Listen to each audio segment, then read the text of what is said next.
name's Andy Omilianowski. I'm the production manager out here on the Michael Jackson Immortal World Tour.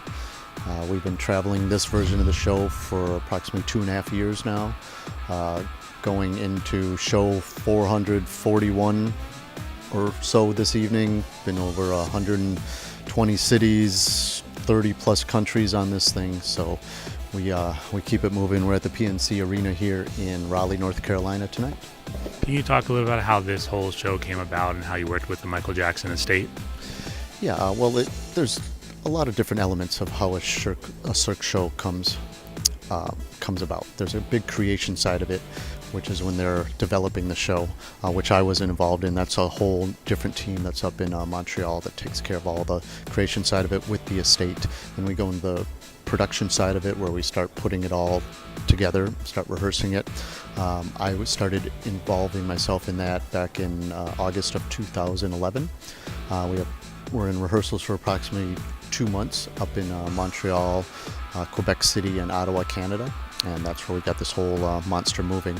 As far as the estate goes, they're involved directly with the Cirque headquarters on everything. I don't get involved too much with the estate myself. I see some of the representatives and stuff coming to the shows, but as far as the involvement with the estate and the show, that's more something that takes place up top with all the big brass. There's a lot of people out there that have probably seen a Cirque show in Vegas or some other location. How does this touring show differentiate itself from that?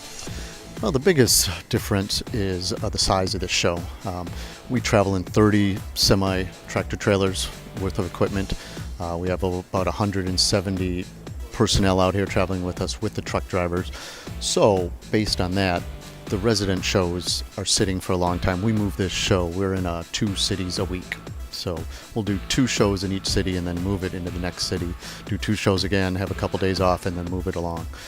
Where the resident shows, once they're established in the theater, they're going to be sitting there for a couple months to a couple years. Same as the Big Tops. The Big Tops is another division of the Cirque shows that will sit in a parking lot in a park for up to 6 months of their time. So this travels and operates more like a normal rock and roll show tour that you would see out there on the road, as far as the logistics, getting it all together and the way we travel. What role has technology played in allowing you to bring this show to life? Well, as with any show, you always want to stay on top of the technology side of things. With this show, we take safety very, very important out here, so we're always keeping up with the technology on all the acrobatic winches and everything, and all the flying apparatuses that we have out there.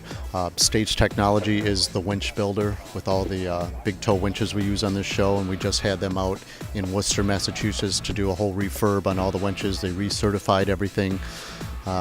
Same with the lights, sound, and video. Solotech, our sound, light, and video provider, was graciously enough to provide us with the new Leo system, the new Meyer sound system. So that's what we're flying up here behind us.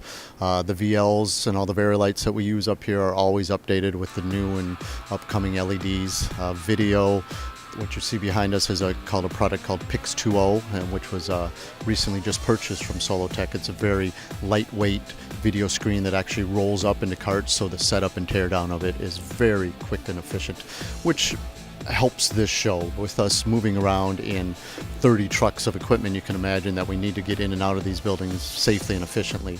So using the cutting edge technology also helps us to get those goals.